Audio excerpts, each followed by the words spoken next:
हमारे चैनल में आपका स्वागत है। कई सालों पहले नदी के किनारे पर एक दियत नामक नगरी हुआ करती थी। इस नगरी में शासन करने वाला राजा बहुत ही मूर्ख था। वही राजा का मंत्री बहुत चतुर था।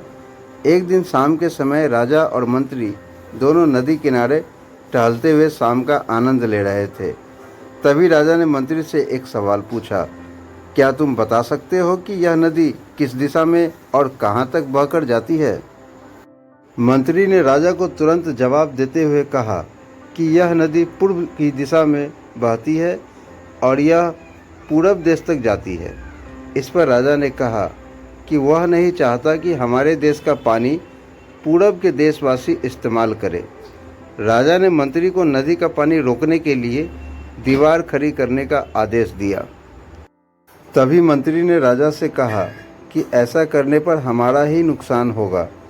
राजा ने गुस्से में कहा कि पानी हमारा है और पूरब देश वाले मुफ्त में इसका इस्तेमाल कर रहे हैं और तुम बोल रहे हो कि हमारा नुकसान होगा।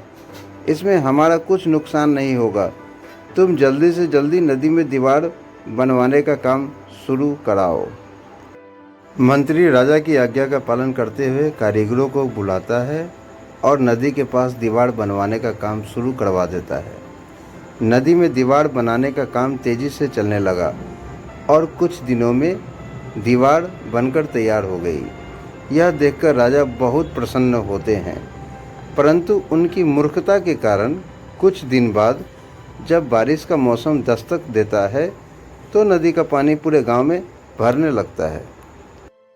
धीरे धीरे पानी लोगों के घरों में घुसना शुरू हो जाता है। इससे परेशान होकर सारे नगरवासी एकत्रित होकर मंत्री के पास आते हैं। मंत्री उन्हें आश्वासन देता है कि वह इस समस्या का हल ढूंढ निकालेगा। लोगों की परेशानी सुनकर मंत्री समाधान निकालने के लिए एक योजना बनाता है। उन्होंने राजमहल में समय को बताने के लिए घंटा बजाने वाले शख्स को इसमें शामिल किया। वह समय के अनुसार घंटा बजाता था, जिससे लोगों को समय पता चलता था। मंत्री ने उसे कहा कि आज तुम प्रति घंटे की बजाय हर आधे घंटे में घंटा बजाना। उस आदमी ने मंत्री ने जैसा कहा वैसा ही किया। इससे जब सुबह के 3 बज रहे थे तो उसने 6 बार घंटा बजाया। 6 घंटे सुनकर राजा और सभी नगरवासियों को लगा कि 6 बज गए हैं और सुबह हो गई है।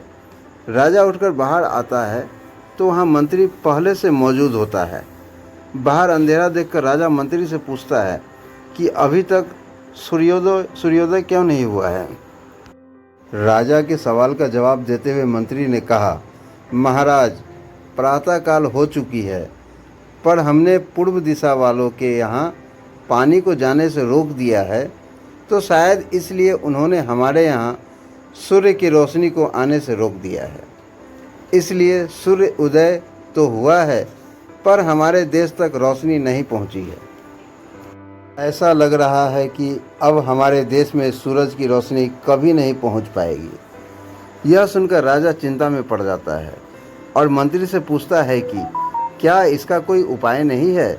तब मंत्री उत्तर देता है कि महाराज, अगर आप नदी का पानी छोड़ देते हैं तो हो सकता है कि वो भी सूरज को छोड़ देंगे। इससे राज्य में फिर से रोशनी आ जाएगी। राजा मंत्री को तुरंत नदी की दीवार तुड़वाने का आदेश देता है। मंत्री कारीगरों को नदी पर ले जाकर उन्हें दीवार तोड़ने के लिए कहता है। कुछ घंटों में कारीगरों ने दीवार गिरा दी और तब तक सूरज के निकलने का समय भी हो गया था। सूर्य उदय हो गया। सूर्य की लालिमा देखकर राजा बहुत खुश हुआ और मंत्री को इनाम देने की घोषणा की। राजा ने मंत्री की तारीफ करते हुए कहा कि तुम्हारे कारण हमारे राज्य में फिर से सूर्य उदय हो पाया है और तुमने हमारे राज्य को अंधकार से बचाया है। इसके बाद मंत्री कहता है कि महाराज, यह तो राज्य के प्रति मेरा फर्ज था। कभी भी दूसरों का बुरा नहीं करना चाहिए और ना ही उनकी तरक्की देखकर उनसे जलन की भावना रखनी चाहिए। यदि ये कहानी आप लोग को अच्छी लगी हो तो हमारे चैनल को लाइक और सब्सक्राइब जरूर करें।